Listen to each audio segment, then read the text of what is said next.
Okay. And Greg says we're good to go. Okay. All right, this is the September 16 meeting of the Landmark Commission of the City of Sandusky, Ohio. Roll call, please. Dr. Berkey. Present. Mr. Lawrence. Here. Mr. Galea. Here. Mr. Griffiths.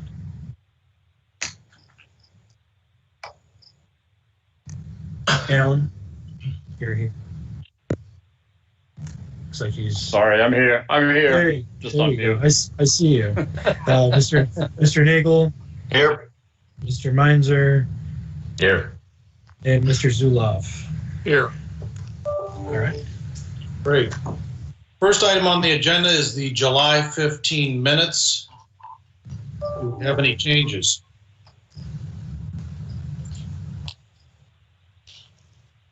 If not, may I have a motion to approve?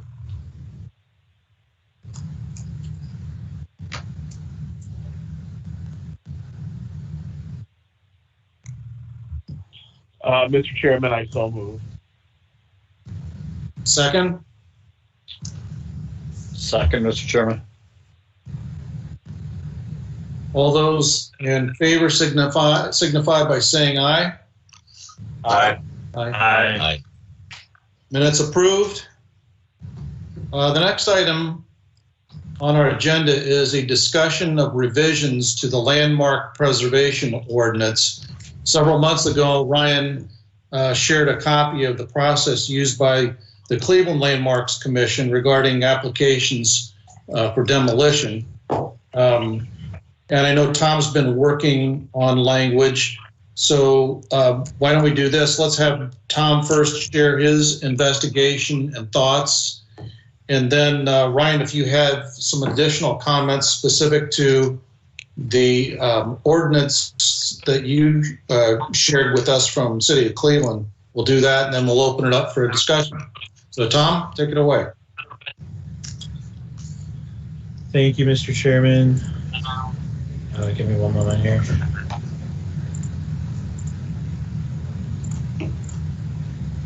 Okay, there we go. So as the chairman stated, this is something that we've talked about for the last few months. And what today we were hoping to do is just have a discussion of some general proposals. I did draft some specific language, but I think this would be sort of just making sure we have an understanding of things that we want to see, and then you can go along further in drafting specific language for approval to send to the Planning Commission and then to the City Commission. Just as some background, there were when the Landmark Commission was first created, there were no specific demolition criteria at all. Last year, it was very early 2019, there were some conditions put in here, and this is the current ordinance as it stands, that it relates to what applicants have to provide for demolition, and then also the factors that the commission shall consider when making determinations about demolition. And I think as we've been through a couple of these now, there's room for probably additions to add or change some of these things, but at least this was a start in getting at least something on the books in terms of demolition approvals. So there's a few things that I wanted to kind of talk to this commission about that sort of culminates in a lot of the things that we have discussed at different meetings throughout, and they relate to generally ensuring that there's an approved site plan in place, or an approved plan in place for proposed demolition. We also have talked about the need for public input, and I've seen a lot of cities actually for certain structures do require a public hearing if they're like a contributing structure in a historic district, for example. And then third, but then also being cognizant of the fact that there are times where safety, dangerous to life, health, or property is needed, and those are cases where the building official and city fire marshal would make that determination. And I think that's important to make sure that that is made an exception. So this was a sort of just draft I put together, and obviously would need much refining in terms of language and everything like that. But essentially what it states is that in no event shall a demolition permit be issued for a landmark structure or structure in a historic district until the commission has approved a replacement structure, and then both for a contributing building and a non-contributing building.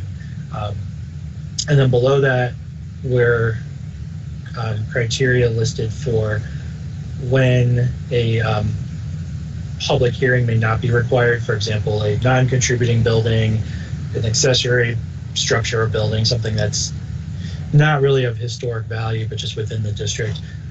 But that being said, the proposal would be anything outside of that for an application for demolition, the commission shall hold a public hearing at the regularly scheduled landmark commission meeting, just because, I think a lot of the feedback from this commission, especially in regards to the Cook demolition process, was you wanted to make sure that the public had involvement in the demolition process.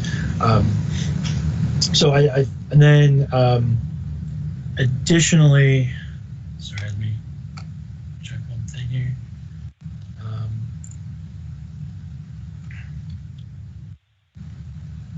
And then an additional thing that I came across too is there are a number of cities that do review all demolition permits in the city, including those that are not designated historic structures. But if the staff for the Landmark Commission determines that a proposed demolition would potentially meet the criteria for historic designation, then that would start a process of holding any demolition off until until the Landmark Commission decides that an application for designation would be appropriate. So I think there's a lot of buildings in our city that are not necessarily designated at this time, and I think this is a way some cities make sure that no buildings slip through the cracks that you realize after they're demolished and that should have been landmarked. And so I thought that could be something we might be interested in discussing further. So those were the bulk of the things that I have pulled together in terms of language and suggestions, and would be happy to further answer questions or hear feedback from the commission.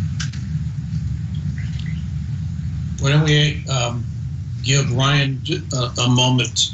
Ryan, do you want to add anything regarding your experiences and the City of Cleveland language that you provided us? Sure. I mean, I think this is a good start. In the City of Cleveland, depending on where you're at, we do a lot of development work in historic districts that are on the National Register and locally designated historic districts as well.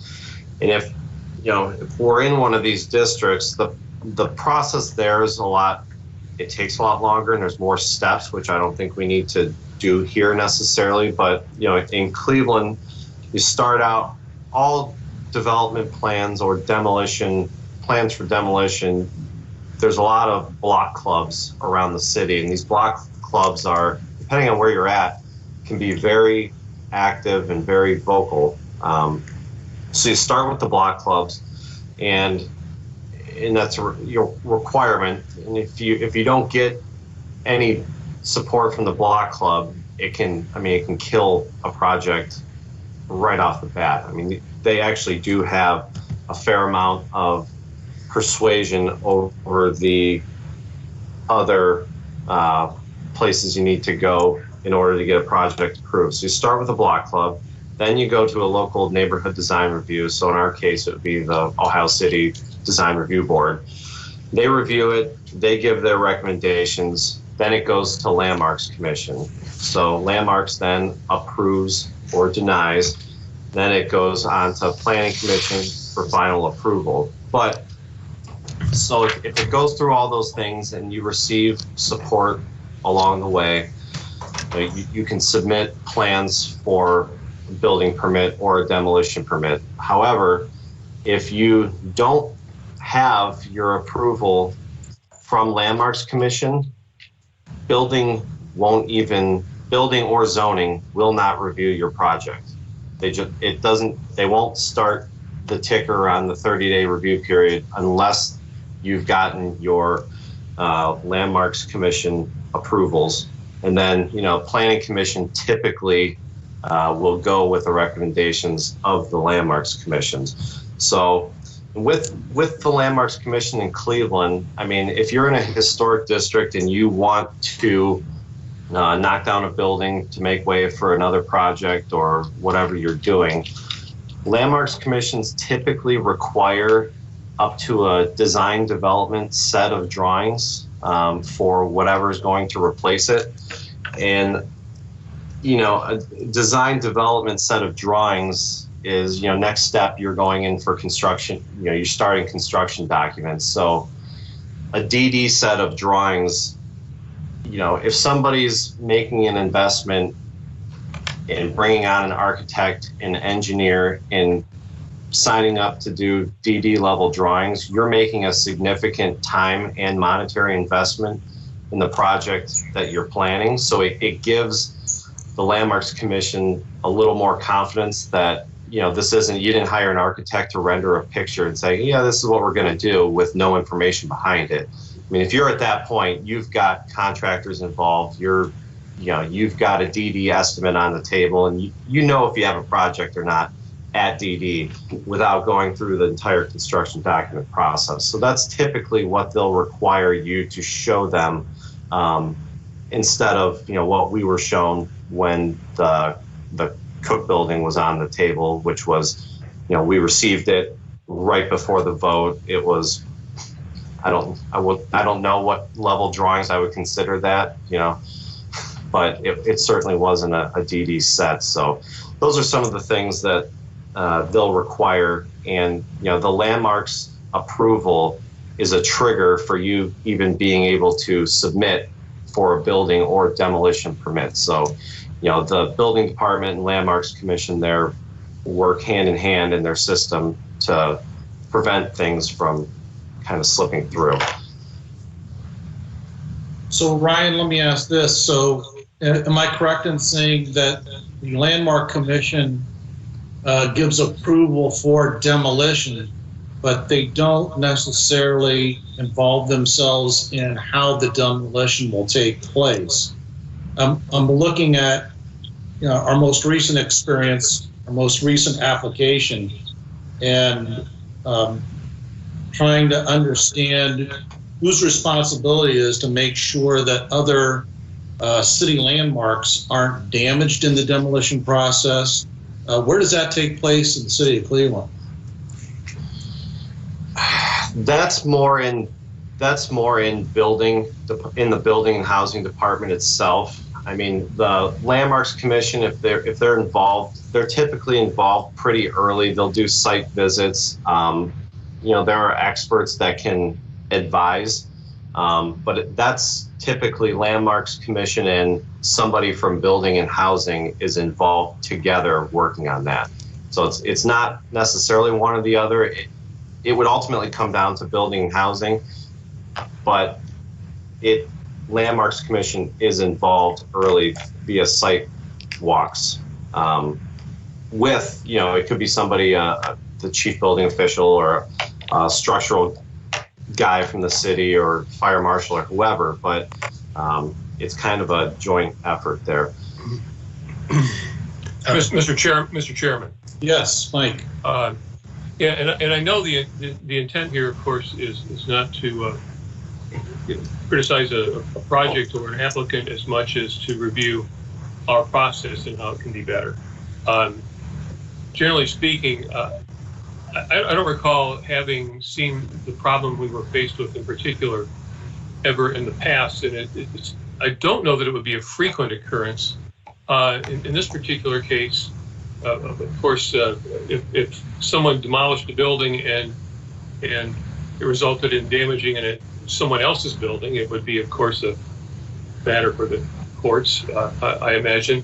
In the particular case of somebody demolished the building and damaged their own building that they were supposed to leave up, I imagine they're going to be obligated to repair it unless some other arrangement is agreed to.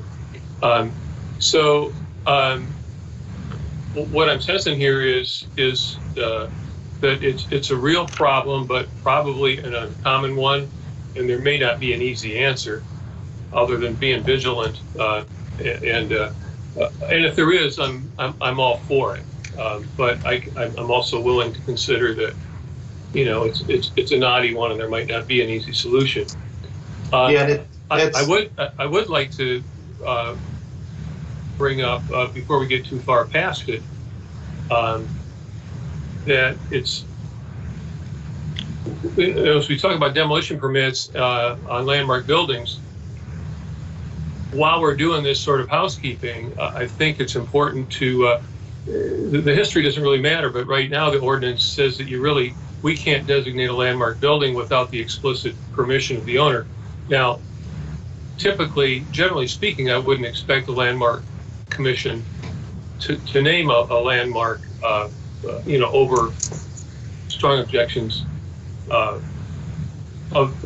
the owner, typically, but I can imagine exceptions, and so I'm wondering if it's a good time to, quietly review the question of that particular section. It's probably better to require the commission to notify the owner and consider any preferences the owner has. But you can imagine a bank-owned property right now, or if you had a bank-owned property, some California bank owned the property, you want to designate a landmark, and you notify them, and they don't even answer you. You don't have their explicit permission. You can't name it a landmark right now, and that's probably not the intent. That wasn't foreseen. I doubt if that was foreseen, but it was more concerned about the. There was more concern, I think, about the government just making an unreasonable imposition on an owner, but I think that's less of a danger than not being able to name a landmark and provide the proper protections in cases where you need to and you can't, maybe possibly can't even reach the owner, or the owner doesn't even respond, or so I think that might be an important consideration at this time as well, and it all dovetails with this stuff. Mr. Chairman, to speak to that, I do think looking at most landmark preservation ordinances, it's not, at least in my experience, as common to see the owner requirement that we have. I think in some instances, to Mr. Zulov's point, it does sort of defeat the purpose of having a preservation ordinance to keep buildings from being demolished. And that being said, there are lots of criteria that this commission has to abide by when making a designation in the first place. Sure. I think that the notion of government just stepping in and nominating every building against owner's wishes is unlikely, considering the other criteria that we have to meet to do that. So. Right, but on the other hand, if we make too big of a deal out of it, it turns into too much of a discussion. Guess what? You're going to be right back where you started. You're going to get shrill objections to government impositions, and you won't be able to get it done. So we don't. There's no point making too big a deal out of it, but I think it's got to be considered.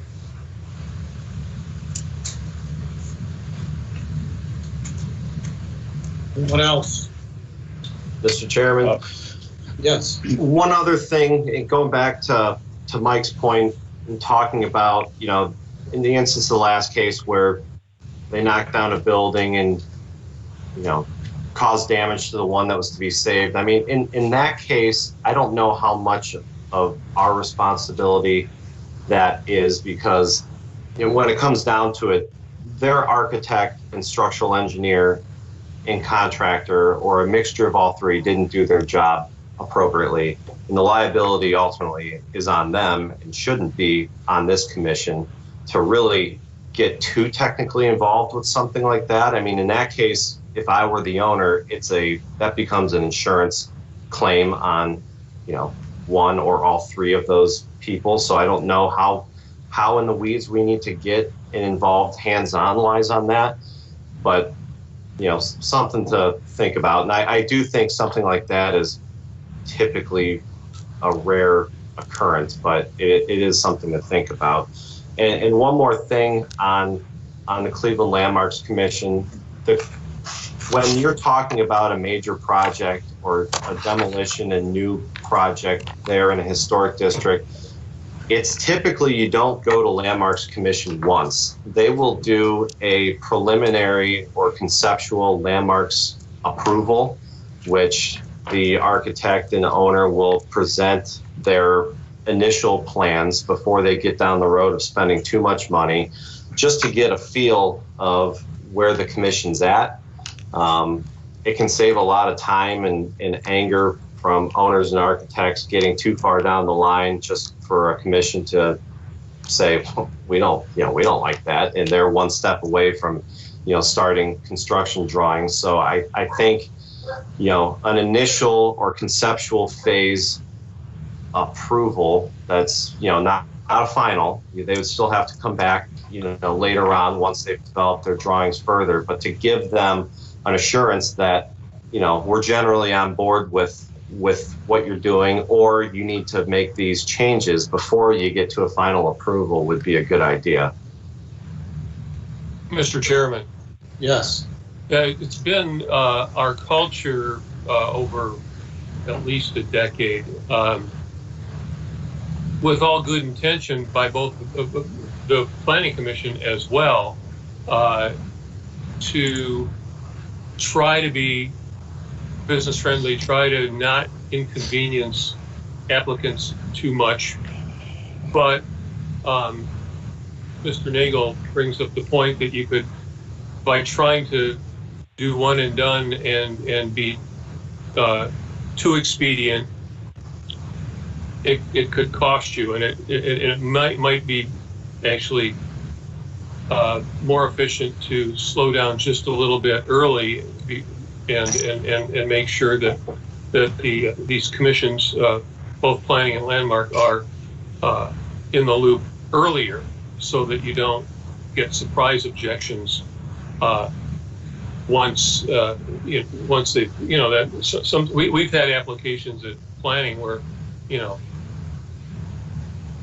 the developer's already in contract, and you're placed like, okay, well, this is a bad idea. Well, why do you hate us? Why do you hate business? Why do you hate progress and development? Well, no, this could have been taken care of if we'd known about this earlier. So I think that the good intent of trying to be expedient sometimes gets in the way. It's not like we're not available to provide some feedback early on, provided the department, the appropriate city departments and the developers are take advantage of that opportunity.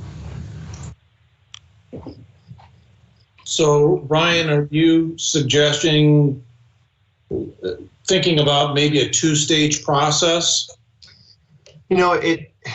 It depends on the project, I guess. I mean, I'm used to dealing in fairly major projects in historic districts. I'm not, we're not doing a awning replacement or changing windows in a building. We're doing 200 unit, $30 million, $40 million projects where these are catalytic type deals.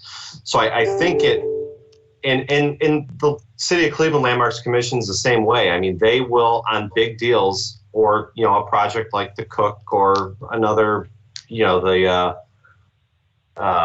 theater or something, something like that. It's a multi-step process, and it's not just for landmarks. I mean, we go through Block Club and local design review at least twice before moving through this process to get all of our approvals, because we go in at a concept design, and then we come back once we're ready to start our construction documents and before we financially close the deal.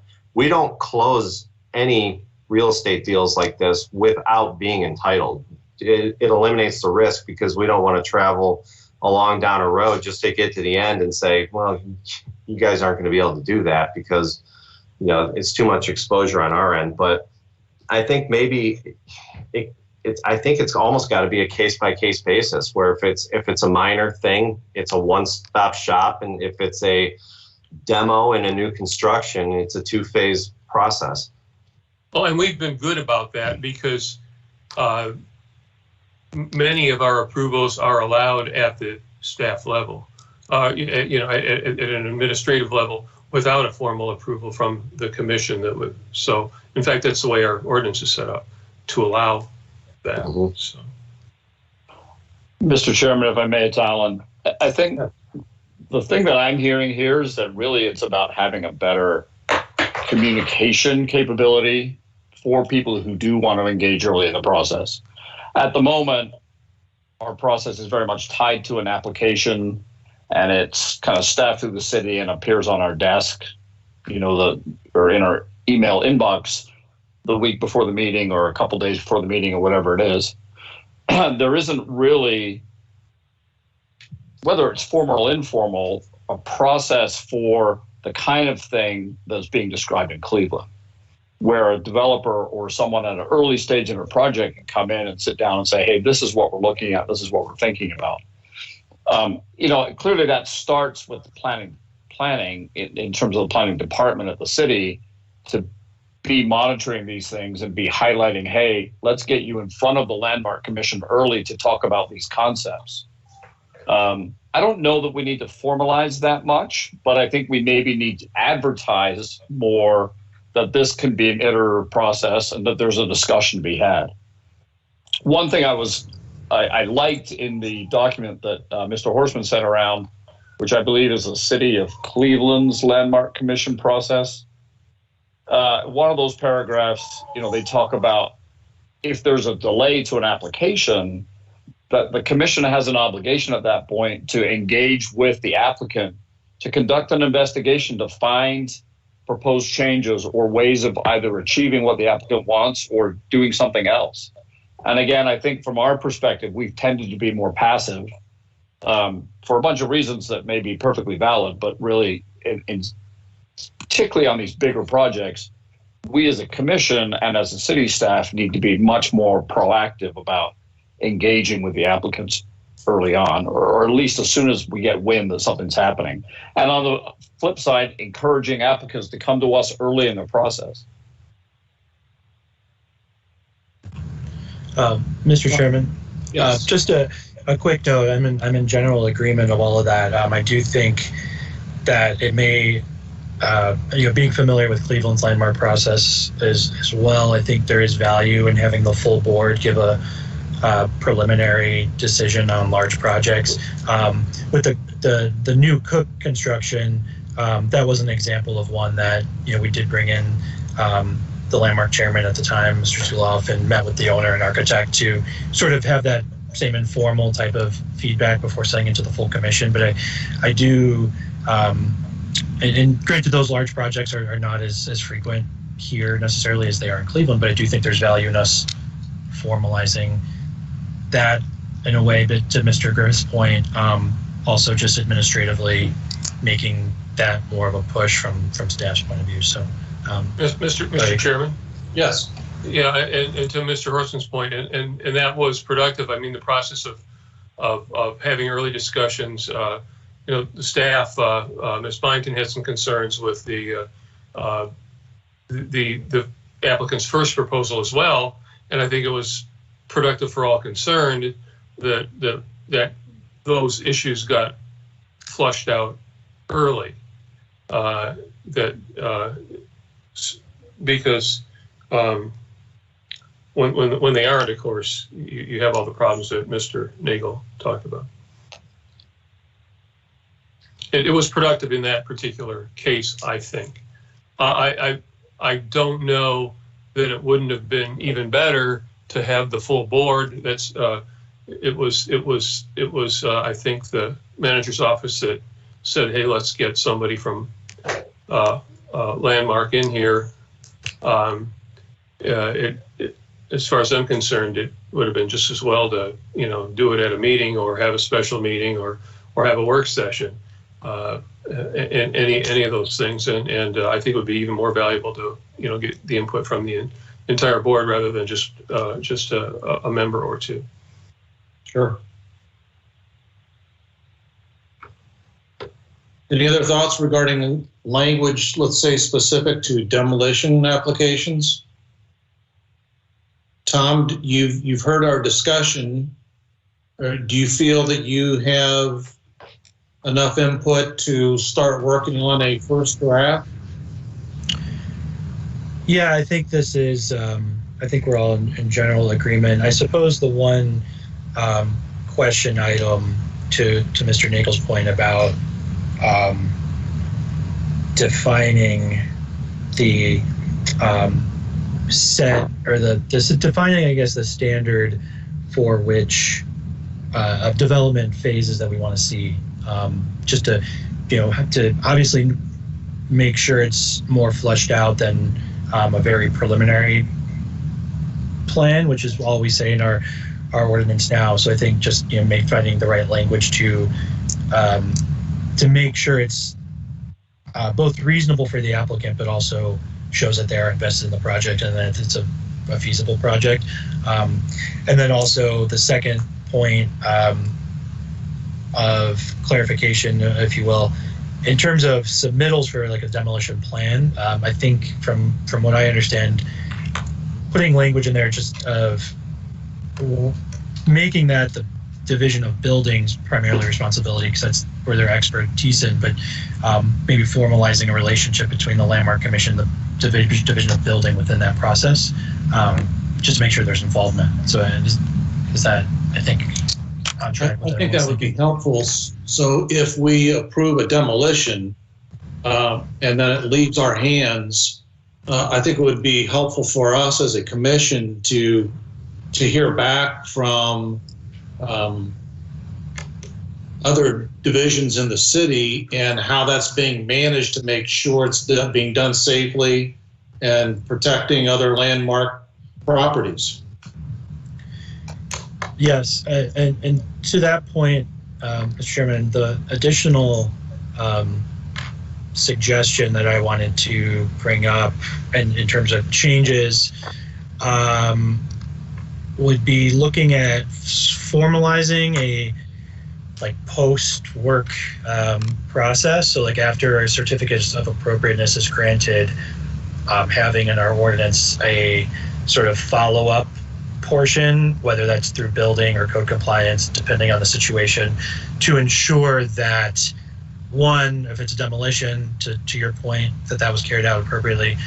Two, if it's a certificate of appropriateness for exterior changes, ensuring that the work that was done was what was approved. I think generally our applicants have been good with that, but just making sure that they're not getting approval for something and then plans change and then something different happens, which I think is something we don't have in place right now necessarily, and I think that would be important. Just wanted to get the commission's feedback on that. Mike? Mr. Chairman, yeah, yes. And just to be clear, when I talk about getting these issues out early, basically, beating the bushes and flushing out any critters in that brush pile so that you don't get surprises later. It's not to say that we can demand or expect that every development will overcome every possible objection that we have. It may be that the developer, chooses to continue with something that we don't like in some way, and we might love a lot of it. There might be something in there we don't really like, but commission still might approve it, even though there's an objection to some particular dimension. That's fine. At least we had the chance to. I hate it when there's an objection that could have been handled not just acceptably, but in a better way, or even a money and or a money saving way. So just to reiterate, I'm not talking about requiring that every objection be overcome, just that we don't miss chances to make the project better, unnecessary. Any other thoughts? Tom, do you feel comfortable by next meeting bringing back some language that can allow us to get a little further into the weeds and trying to firm things up? Yeah, I will have that have stuff prepared for next meeting that we can either mark up and approve, or mark up and maybe come back the next month. And how the process works is, for anyone that hasn't been through it before, we do take the Landmark Commission approves any changes, and then since it's in the Planning and Zoning Code, the Planning Commission would be sent to the Planning Commission for approval, and then after that, the City Commission would approve any changes to the ordinance. So, Mr. Chairman, could I bring in one other little thing here, since we're working on landmark ordinance?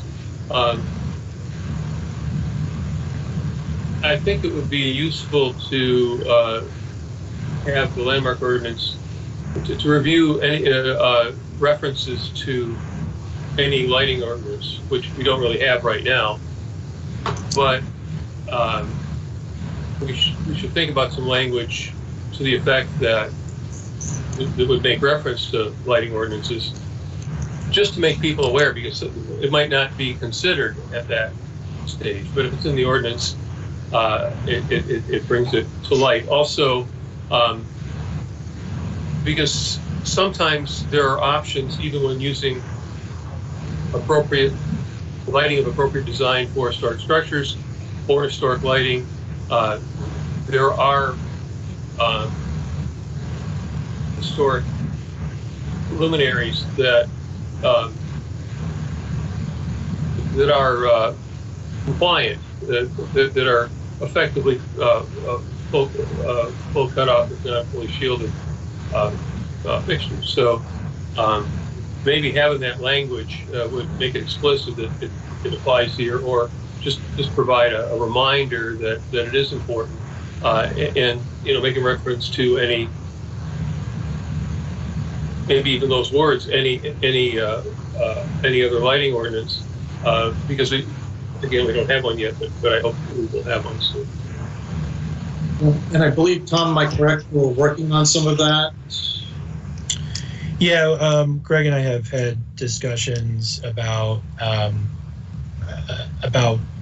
the thing is, there's been, for example, an issue that the exterior lighting of the new BG facility was taken to Planning Commission a few months back for approval, but there is no really standard that we have, either in an ordinance or perhaps the design review guidelines could also be an appropriate place to talk about that, because there is no even mention really of lighting and how it interacts with a historic building or an historic district. So I think it's a valid thing, and it's something that we are always cognizant of and generally would like to bring to Planning Commission if it's a bigger project, but there's really no language that we have. So I think that would be an appropriate thing for us to at least have something to back up any decisions that are made by the commission. So yeah, I agree with that.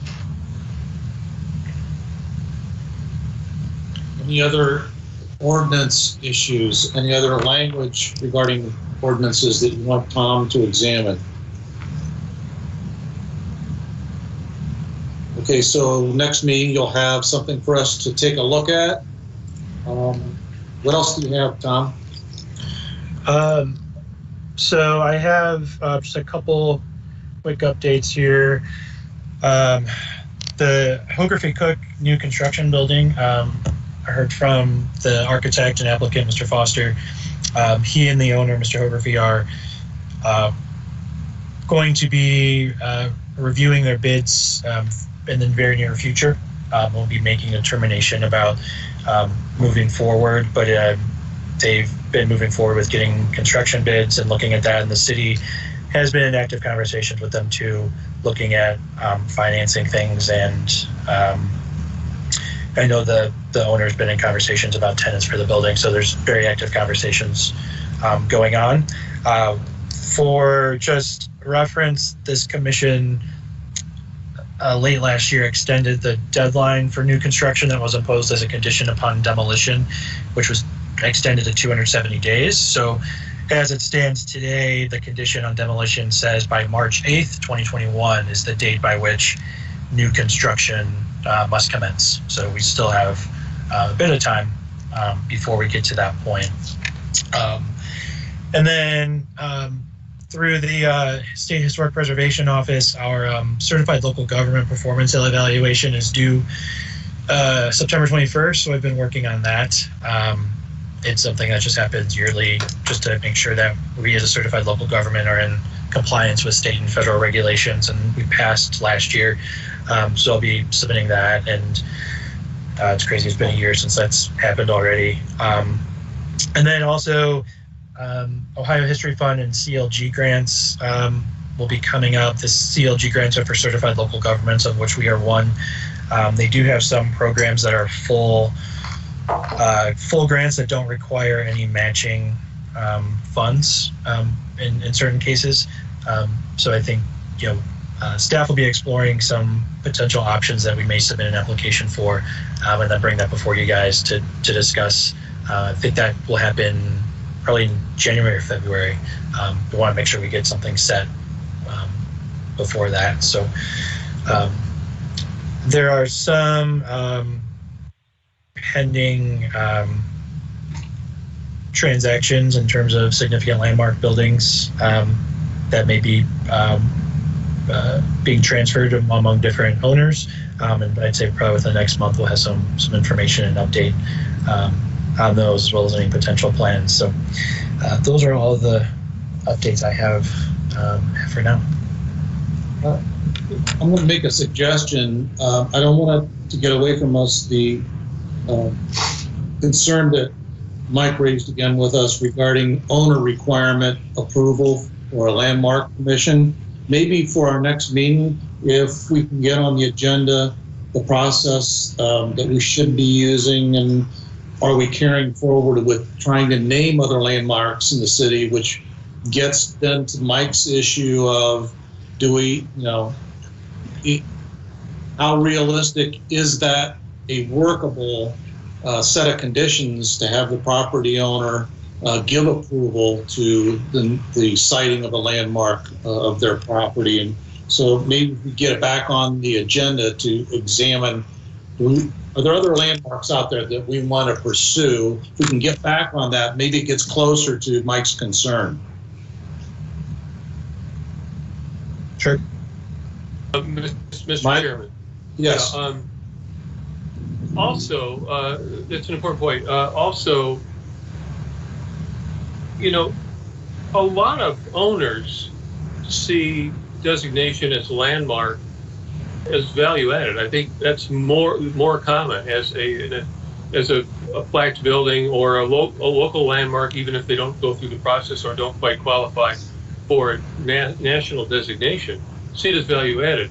I would like to see us publicize at every opportunity that, hey, if you think you have a historic building, it's possible you can apply.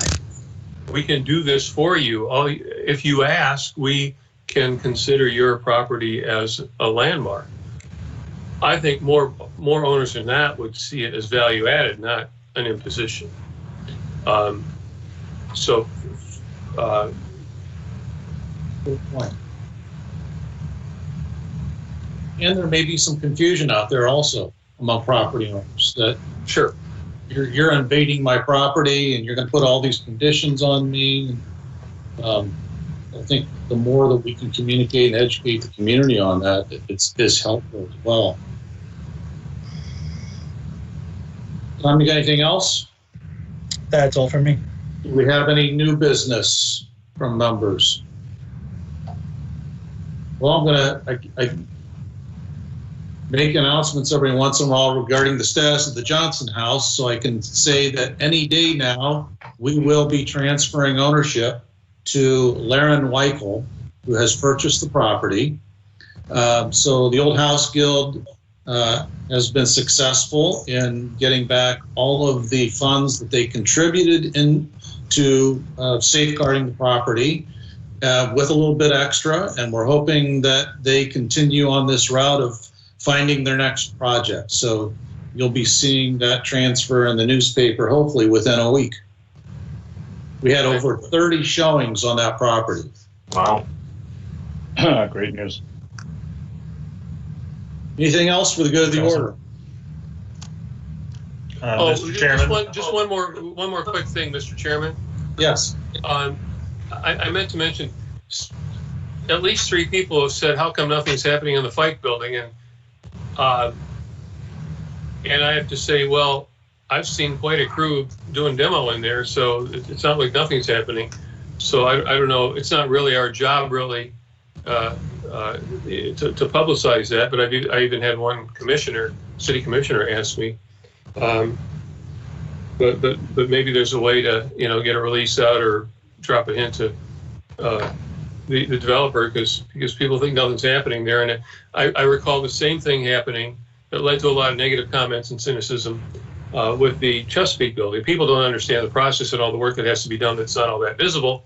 And I had, long-standing, knowledgeable members of the community matter of factly tell me the Chesapeake project would never be completed because nothing was happening while they were, in there putting up walls and mechanicals and running wires. So maybe I don't know, the best way to communicate that, but if we have an opportunity, it probably wouldn't hurt to take it. Tom, you had a tour of the building. You want to share any of that? Yeah, thanks, Mr. Chairman. We did.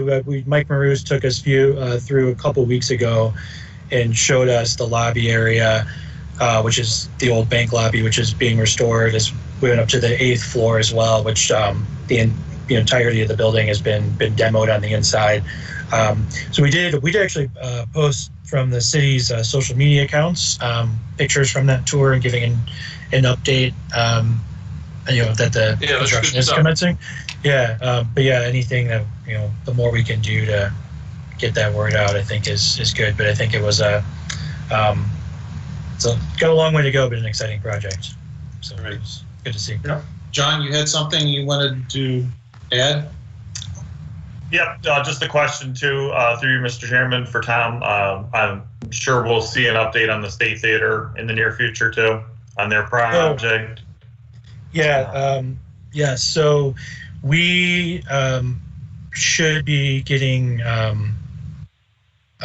I'll reach out to them, and I think by next meeting it would be an appropriate time to get an update from the theater director, as I think they will have progressed to probably the next stage of the development process by that point. So yes, absolutely.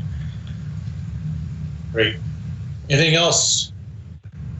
Need a motion to adjourn? So moved, Mr. Chairman. Second.